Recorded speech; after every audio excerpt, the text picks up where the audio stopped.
ายการความรู้ทางกฎหมายใจมีกฎหมายรัฐธรรมนูญเป็นมูลมั่งสืบไว้ให้รู้รายการนี้พวกเขาจะให้ทานได้รับฟังการตอบจดหมายการสนทนาด้านกฎหมายเพื่อเพิ่มทวียุติธรรมซึ่งมีให้ทานได้รับฟังทุกๆวันจันทร์วันพุธและวันศุกร์ในเวลา 12:30 นาที53 โมงเรื่องราวนับวันสดใสดวงดอกไม้ไข่กี่พันทั่วนาแดนจำปาพุ่งเมืองเจริญก้าวหน้าพวงภาษานับวันเข้มแข็งทั้งนี้สบายดีทานผู้ฟังที่ฮักแพงทุกทาน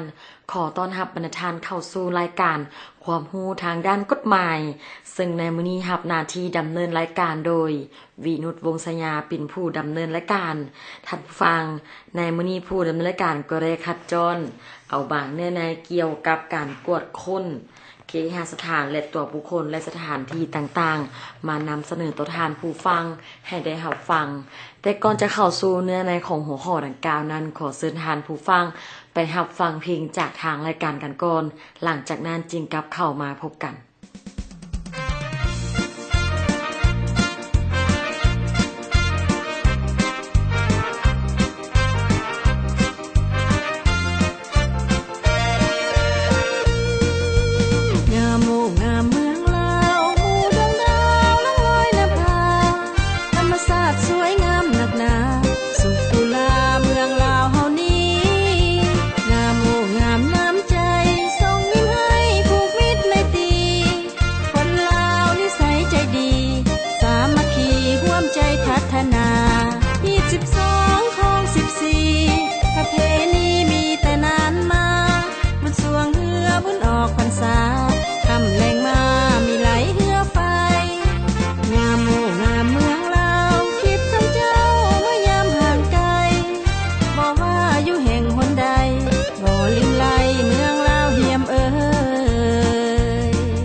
ฮู้บ่สายหยังหลายที่สุด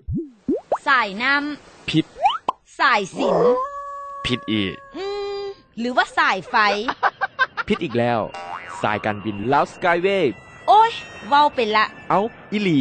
ลาวสกายเวย์มีเที่ยวบินระหว่างเวียงจันทน์หาหลวงพระบางหลวงน้ำทาอุดมไซบ่อแก้วพงศลีหัวพันเสียงขวางและปากเซโอ้หลายปานนี่พี่น่ะแม่นแล้วเป็นสายการบินเดียวที่มีเส้นบินภายในประเทศควบคุมหลายที่สุดและยังได้รับมาตรฐาน ISO 9001:2015 นำอีกว้าวเลิศสอบถามข้อมูล call center 1441หรือ www.laoskyway.com Lao Skyway อยากให้ทุกท่านได้บิดเสียงเพลงมันมวนก็ได้สิ้นสุดลงขอนำบรรณาทานเข้าสู่ระยะที่1ของรายการท่านผู้ฟังเมื่อเว้าถึงการกวดค้นนี้ก็มีหลายรูปแบบบ่ว่าจะเป็นการกวดค้นเคหสถานการกวดค้นรถยานพาหนะและการกวดค้นตัวบุคคลต่างๆอยู่ในการดำเนินคดีอาญานี้เพิ่นได้กำหนดไว้อยู่ในตามกฎหมายเช่นว่าการกวดค้นแม่นการนำใช้วิธีการสืบสวนสอบสวนตามที่ได้กำหนดไว้ในกฎหมายว่าด้วยการดำเนินคดีอาญา เพื่อโซกหาวัตถุสิ่งของที่มีไว้ในครอบครองหรือได้มาโดยบ่ถูกต้องตามกฎหมายและมีการสงสัยว่าได้สุกเสื่องหรือตั้งใจจะใส่เข้าในการกระทำผิดทางอาญาเพื่อโซกหาผู้ถูกสงสัยหรือผู้ถูกหาที่นำเอาตัวลีซ่อนอยู่เคหสถานหรือยานพาหนะสำหรับการกวดค้นเคหสถานนี้แม่นเฮือนและสิ่งต่างๆที่ตั้งอยู่ในบริเวณเดินบ้านบ่ว่าจะเป็นเรือและเรือแพที่ใช้เป็นบ่อนอยู่ประจำตัวของครอบครัวสำนักงานเฮือนพักโรงแรมโรงงานและเคหสถานอื่นศาสนาสถานแม่นกุฏิวิหารสิมโบสถ์หอและสิ่งต่างๆที่ตั้งอยู่บริเวณศาสนาสถานในการกดค้นแม่นจะดำเนินก็ต่อเมื่อมีคำสั่งเป็นลายลักษณ์อักษรของหัวหน้าองค์การอัยการหรือศาลเท่านั้นเว้นเสียแต่กรณีการกระทำผิดซึ่งหน้าและหีบด่วนก็ต้องได้รายงานให้หัวหน้าองค์การอัยการทราบภายในกำหนด24ชั่วโมงหรือภายหลังที่มีการกวดค้นสิ้นสุดลงแล้วสำหรับคำสั่งการกวดค้นแม้นมีผลบังคับนับแต่มือลงลายเซ็นเป็นต้นไปและต้องได้จัดตั้งปฏิบัติภายในกำหนดเวลา24ชั่วโมงก่อนหรือหลังการกวดค้นนั้นบุคคลที่เข้าร่วมในการกวดค้นต้องแสดงความบริสุทธิ์ของตนต่อเจ้าของสถานที่เจ้าของงานพาหนะหรือต่อตัวบุคคลที่ถูกกวดค้นสำหรับผู้ที่มีสิทธิ์ออกคำสั่งกวดค้นเคหสถานอยู่ในกฎหมายว่าด้วยการดำเนินคดีอาญาฉบับปรับปรุงปี 2012 การกวดค้นเคหสถานจะกระทำบ่ได้ถ้าหากบ่มีคำสั่งของหัวหน้าอัยการหรือศาลย้อนว่าการกวดค้นเคหสถานเป็นการแตะต้องถึงสิทธิและเสรีภาพของพลเมืองในการปกปักรักษาเคหสถานของตนเพื่อรับประกันสิทธิและเสรีภาพของพลเมืองต่อหน้ากฎหมายและสิทธิของหัวหน้าองค์การอัยการในการติดตามกวดกาการปฏิบัติกฎหมายขององค์การสืบสวนสอบสวนแต่บางกรณีก็อาจจะบ่มีคำสั่งเป็นลายลักษณ์อักษรจากภาคส่วนที่กล่าวมาข้างเทิงนั้นก็ได้เช่นกรณีที่เป็นการกระทำผิดซึ่งหน้าและหีบด่วนก็สามารถกวดค้นได้เช่นเดียวกันการกวดค้นเคหสถานโดยบ่ต้องมีคำสั่งของหัวหน้าองค์การอัยการหรือศาลแม่นเมื่อมีเสียงห้องขอการช่วยเหลือจากข้างในเคหสถานเป็นกรณีเช่นเมื่อเห็นการกระทำผิดซึ่งหน้าที่กำลังกระทำอยู่ในเคหสถานหรือมีการกระทำผิดซึ่งหน้าในเวลาที่ถูกไล่จับตัวและหนีเข้าไปหรือเชื่อมั่นว่าบุคคลดังกล่าวนั้นไปรีซอนอยู่ในเคหสถานดังกล่าวมีความเชื่อมั่นว่าสิ่งของที่ได้มาจากการกระทำผิดนั้นได้ถูกสุกเสื่องอยู่ในสถานที่ดังกล่าวถ้ามีการซักซ่าแม้นจะถูกยกย้ายไปก่อนในกรณีที่กล่าวมานี้ก็สามารถกวดค้นได้โดยบ่ต้องมีคำสั่งของหัวหน้าองค์การอัยการหรือศาลเพราะว่ากรณีนี้แม้นเฮาพบเห็นในกรณีที่หีบด่วนและมีการกระทำผิดแบบซึ่งหน้าสำหรับวิธีการในการกวดค้นเคหสถานโดยมีคำสั่งกวดค้นเมื่อผู้มีสิทธิ์ในการกวดค้นเคหสถานภายหลังที่ได้รับคำสั่งการกวดค้นจากหัวหน้าองค์การอัยการหรือศาลแล้วต้องมีการเสนอไปยังสถานที่ที่จะทำการกวดค้นการกวดค้นเคหสถานต้องเฮ็ดซ่องหน้าองค์การปกครองบ้านเจ้าของเฮือนหรือสมาชิกครอบครัวที่มีอายุเกษียณแต่18ปีขึ้นไปและพยานอย่างน้อย2คนกรณีที่มีการกวดค้นสำนักงานเฮือนพักโรงแรมโรงงานองค์การและวิสาหกิจต้องเฮ็ดซ่องหน้าผู้ที่ต่างหน้าผู้เกี่ยวข้องสำหรับการกวดค้นศาสนาสถานต้องมีการเข้าร่วมของเจ้าอธิการวัดคุณพ่อหรือผู้รับผิดชอบผู้ที่ต่างหน้าองค์การศาสนาที่เกี่ยวข้องการกวดค้นเคหสถานหรือศาสนาสถานสิ่งสำคัญบ่ต้องสร้างความเสียหายถ้ามีความจำเป็นก็ต้องให้มีความเสียหายน้อยและเบาบางที่สุดการกวดค้นเคหสถานหรือศาสนาสถานให้ดำเนินในเวลากลางเว้นแต่ 6 โมงเช้า 18 โมงแรงในกรณีที่มีการกวดค้นหากมีการดำเนินมาแล้ว เมื่อฮอด 18 โมงแต่การกวดคนยังบ่สิ้นสุดนั้นก็ให้สืบต่อจนกว่าจะสำเร็จก่อนที่จะมีการกวดคนผู้กวดคนมีสิทธิ์กวดคนต้องได้อ่านคำสั่งกวดคนผู้เป็นเจ้าของเฮือนให้รับทราบและให้ผู้เป็นเจ้าของเฮือนนำเอาวัตถุสิ่งของต่างๆที่เป็นประโยชน์ในคดีออกมามอบให้ด้วยความสมัครใจแต่หากว่าเจ้าของเฮือนหากบ่นำออกมามอบให้หรือมอบบ่หมดซึ่งเจ้าหน้าที่สืบสวนสอบสวนพนักงานอัยการผู้ที่มีสิทธิ์กวดคนเชื่อมั่นว่ายังคงค้างจึงเข้าทำการกวดคนซึ่งก่อนจะเข้าทำการกวดคนนั้นผู้ที่มีสิทธิ์ในการกวดคนก็ต้องได้แสดงความบริสุทธิ์ของตนต่อเจ้าของเฮือนก่อนแล้วจึงแจ้งเข้าทำการกวดคนในเวลาทำการกวดคนเจ้าหน้าที่ทำการกวดคนมีสิทธิ์บ่อนุญาตให้ติดต่อพัวพันระหว่างบุคคลภายในและภายนอกจนกว่าจะมีการกวดคนสำเร็จวัตถุสิ่งของและเอกสารต่างๆที่กวดคนได้ซึ่งเป็นของกลางหรือเป็นประโยชน์ที่พัวพันกับการกระทำผิดและเป็นที่ผิดกฎหมายต้องได้เฮ็ดบัญชีอย่างละเอียดและบอกประเภทลักษณะจำนวนอย่างละเอียดในบางกรณีก็ต้องได้เชิญผู้เชี่ยวชาญเพื่อพิสูจน์วัตถุสิ่งของดังกล่าวในแต่ละอันและต้องได้เสนอให้ผู้เกี่ยวรับรู้นำภายหลังที่มีการกวดค้นสำเร็จแล้วก็ต้องได้เฮ็ดจดหมายบันทึกในการกวดค้นอย่างคักแน่ให้ผู้เข้าร่วมกวดค้นแต่ละคนเซ็นรับรู้นำกันและจดหมายบันทึกการกวดค้นต้องเฮ็ดเป็น3ฉบับฉบับหนึ่งแม่นให้เจ้าหน้าที่เก็บไว้ในสำนวนคดีส่วนอีกฉบับหนึ่งแม่นมอบให้เจ้าของเคหสถานเก็บไว้เป็นหลักฐานและอีกฉบับหนึ่งแม่นมอบให้องค์การปกครองบ้านผู้ที่มีสิทธิ์กวดค้นแต่ละคนก่อนจะออกจากสถานีกวดค้นต้องได้แสดงความบริสุทธิ์ใจอีกครั้งหนึ่งต่อกับเจ้าของเคหสถานหรือสถานศาสนาสถานผู้ที่มีสิทธิ์เข้าร่วมในการกวดค้นในเคหสถานนั้นจะประกอบมีเจ้าหน้าที่สืบสวนสอบสวนหัวหน้าองค์การอัยการหรือพนักงานอัยการองค์การปกครองบ้านบ่อนที่สถานที่กวดค้นเจ้าของเคหสถานหรือศาสนาสถานและพยานที่มีอายุ18 ปีขึ้นไปอย่างน้อย2 คนท่านผู้ฟังก่อนที่เราจะไปฟังเนื้อในต่อไปนั้นขอเชิญท่านผู้ฟังไปรับฟังเพลงม่วนๆจากทางรายการกันก่อนเพื่อเป็นการผ่อนคลายจักหนึ่งเสียงเพลงหลังจากนั้นเราจึงกลับเข้ามาพบกันในระยะที่2ของรายการ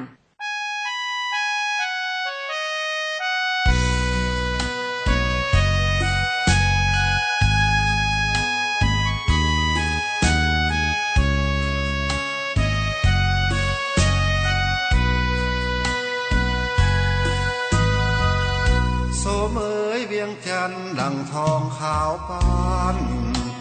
สวรรค์บันดาลแห่งพมในลาให้ได้เห็นคงเป็นบุญตาโอ้สวรรค์สร้างมาให้เป็นมิ่งขวัญเหมือนวิมานลอยอารุณเริ่มแสงสีแดงถามฟ้าสักตุนาบินว่าวิวเลื่อนลอยสาวเจ้าเอ๋ยเจ้าเคยเจ้าคอยต่างซ้ำอ้อ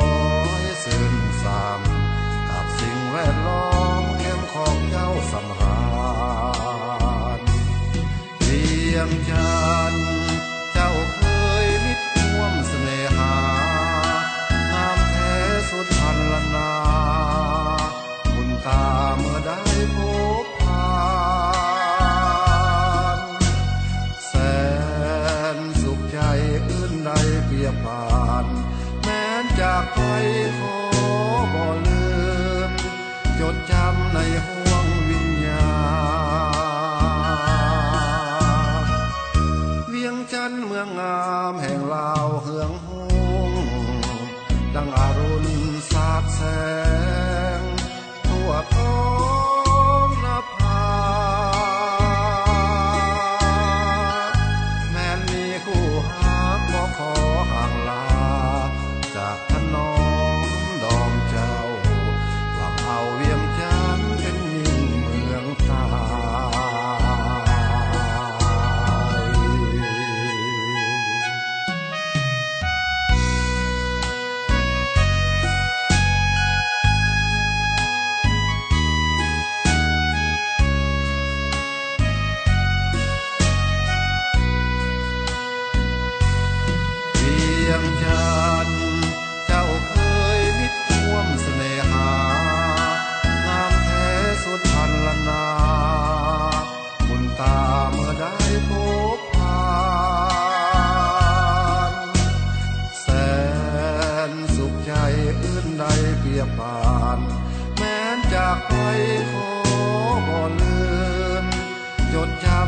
ห่วงวิญญา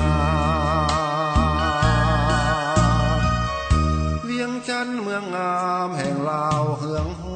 งดังอรุณสาดแสงทั่วท้องนภาแม้นมีคู่ฮักบ่ขอห่างลาจากถนอมดอมเจ้าหลับเอาเวียงจันทน์เป็นมิ่งเมืองไท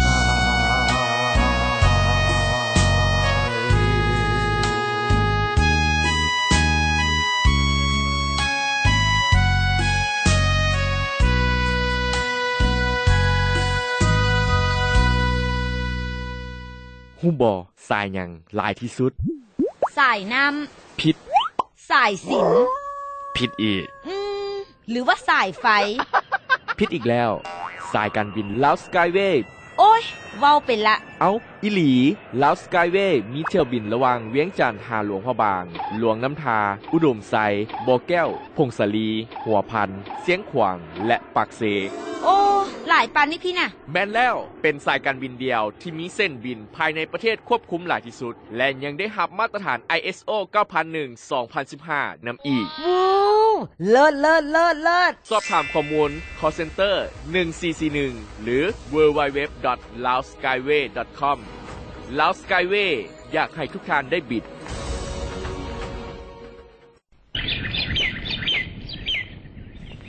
พ่อแม่เฮาเรียนจบม.7 แล้วไดเฮาอยากไปเรียนต่ออยู่มหาวิทยาลัยแห่งชาติน่ะ ก็ดีคือกันลูกเอ้ยแต่คิดไปคิดมานี่มันก็ยากอยู่ใดจักสิไปเรียนเฮ็ดหยังครอบครัวเฮาก็ยุ่งก็ยากเรียนไปก็สิ้นเปลืองล่าๆบ่ได้เป็นเจ้าเป็นนายดอกเจ้าแฮ่งเป็นผู้หญิงซ้ำปล่อยให้อ้ายเจ้าไปเรียนก็พอแล้ว พอเจ้าเอาถึกแล้ว ลูกผู้หญิงไปเรียนอยู่เวียงจันทน์พุ่นมันไกลพ่อไกลแม่ยิ่งเฮ็ดให้พ่อแม่เป็นห่วงอยู่บ้านเฮ็ดเวียกเฮือนเฮ็ดสวนเฮ็ดนาช่วยแม่ดีกว่า ช่วยก็ได้แต่ลูกก็อยากไปเรียนเด้แม่หมู่ลูกก็ไปหมดสิบ่เป็นหยังตีนะแม่เนาะพ่อเนาะให้ลูกไปเรียนซะ ให้พอคิดเบิ่งก่อนมันยากแท้ใดบ่มีผู้ใดอยู่เฮือนช่วยเวียกนะ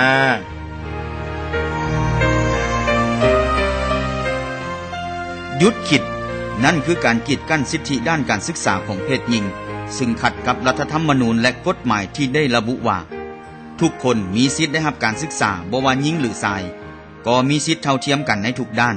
พ่อแม่มีพันธะสร้างทุกเงื่อนไขอำนวยความสะดวกในทุกด้านให้ลูกได้รับการศึกษาที่ดี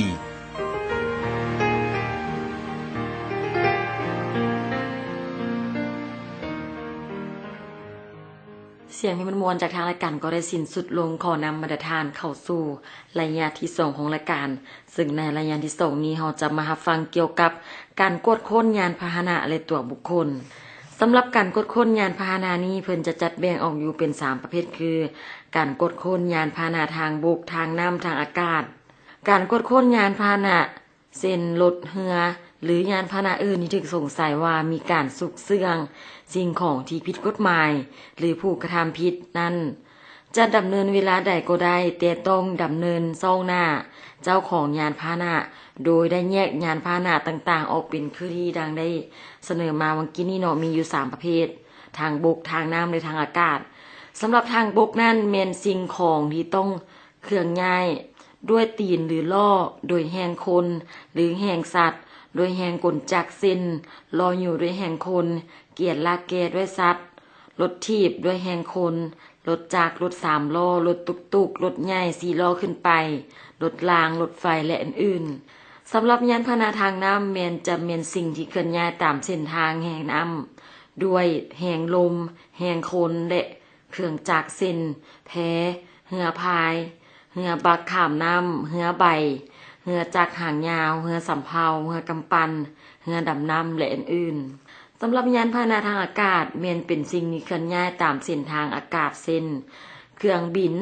ที่บังคับด้วยรีโมทคอนโทรลบอลลูนเครื่องบินด้วยแหงจักรนับเตเฮลิคอปเตอร์และเครื่องบินไปฮอดยานอวกาศสำหรับการกวดค้นตัวบุคคลรัฐธรรมนูญแห่งสปป.ลาวได้บัญญัติสิทธิคุ้มครองเสรีภาพพลเมือง ซึ่งพลเมืองลาวโดยบ่มีไผจะล่วงละเมิดทางด้านทางกายเกียรติศักดิ์ศรีถ้าหากบ่มีคำสั่งของหัวหน้าองค์การอัยการหรือเว้นเสียแต่ในกรณีที่กำหนดไว้ในกฎหมายการกวดค้นตัวบุคคลนั้นเป็นผลกระทบต่อสิทธิและเสรีภาพของบุคคลฉะนั้นเจ้าหน้าที่ผู้จะตั้งปฏิบัติก็ต้องได้คำนึงถึงสิทธิและเสรีภาพของบุคคลฉะนั้นเจ้าหน้าที่ผู้จะตั้งปฏิบัติก็ต้องได้คำนึงและจำแนกประเภทบุคคลนั้นเสียก่อนว่าอยู่ในฐานะใดสามารถรบกวนสิทธิและเสรีภาพได้น้อยปานใดฐานะดังกล่าวนี้บ่ได้หมายถึงฐานะทางด้านเศรษฐกิจหรือสังคมแต่หากเป็นฐานะทางกฎหมายเช่นบุคคลที่ตกเป็นผู้ถูกสงสัยผู้ถูกหา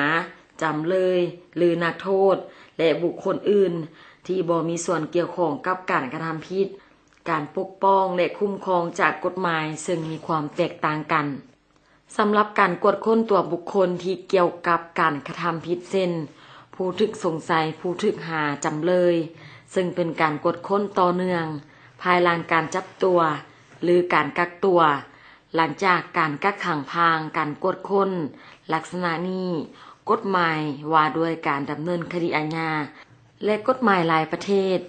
ได้ให้สิทธิอำนาจแก่เจ้าหน้าที่ดำเนินการได้โดยบ่จำเป็นต้องมีคำสั่งกวดค้นของหัวหน้าอัยการศาลตืมอีกก็ได้เนื่องจากว่าเมื่อบุคคลที่ถูกจับตัวและตกเป็นผู้ถูกหาแล้วอาจจะอ้างสิทธิ์และบ่ยอมให้กวดค้นก็เป็นได้เพื่อเป็นประโยชน์ในการดำเนินคดีผู้ถูกหาอาจจะกวดค้นตัวได้ตลอดฮอดการถ่ายรูปและจำลองเหตุการณ์พิมพ์ลายมือนิ้วมือกวดสุขภาพจิตกวดเลือดกวดหาสารมึนเมาสารเสพติดหรือสารพิษอื่นและการกวดกาห้องหัวต่างๆตามร่างกายก็ได้วัตถุสิ่งของที่ได้มาจากการกวดค้นที่เป็นข้อมูลหลักฐานในการดำเนินคดีหากเป็นวัตถุสิ่งของก็ต้องบอกตำหนิยี่ห้อรูปขนาดทรงและประทับตาไว้อย่างดีหากเป็นเงินกีบหรือเงินตราต่างประเทศหรือแซกและพันธบัตรอื่นและวัตถุมีค่าต้องนำไปฝากไว้ธนาคารที่ใกล้เคียงในเมื่อมีการดำเนินคดีสิ้นสุดลงแล้วก็ให้ปฏิบัติตามคำตัดสินหรือคำพิพากษาของศาลท่านผู้ฟังและนี้ก็เป็นบางเนื้อในของการดำเนินคดีอาญาที่ผู้ดำเนินการได้คัดจรเอาอยู่ในกฎหมายมานำเสนอต่อท่านผู้ฟังให้ได้รับฟังนำกันเกี่ยวกับการกวดค้นเคหสถานกวดค้นศาสนาสถานยานพาหนะต่างๆและการกวดค้นตัวบุคคลหวังว่าจะเป็นความรู้ให้ท่านผู้ฟังบ่หลายก็น้อยสำหรับมื้อนี้มาฮอดนี่ก็แม่นระยะสุดท้ายของทางรายการกันแล้วท่านผู้ฟังท่านใดที่มีความสนใจหรืออยากจะได้ข้อมูลเกี่ยวกับกฎหมายก็สามารถเข้าไปที่เว็บไซต์จดหมายเหตุทางราชการ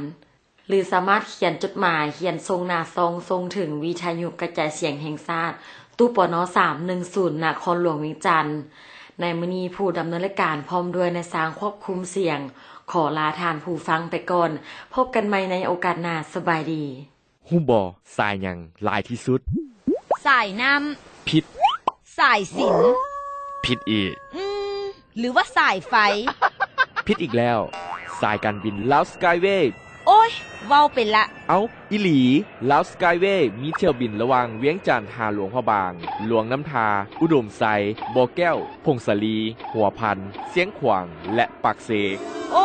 หลายปานนี่พี่น่ะแม่นแล้วเป็นสายการบินเดียวที่มีเส้นบินภายในประเทศควบคุมหลายที่สุดและยังได้รับมาตรฐาน ISO 9001:2015 นำอีกว้าวเลิศสอบถามข้อมูล call center 1441หรือ www.laoskyway.com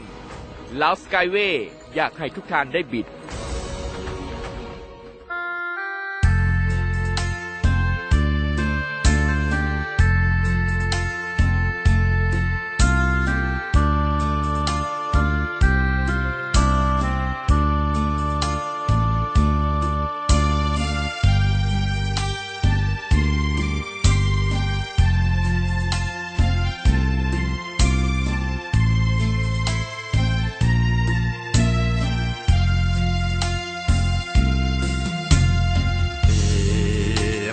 นางเหมือนดังดอกฟ้า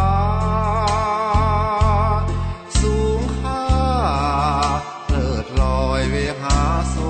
ภิน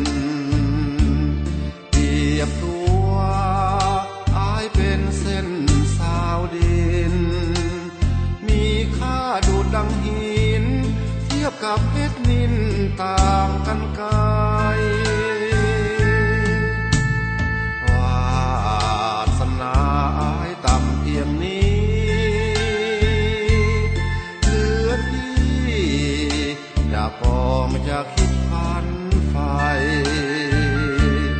จึงขอ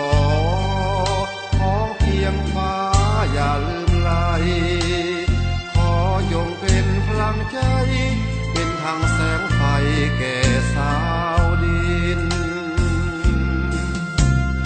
อันสายฝนหล่นจากนภาเติมต่อสิว่า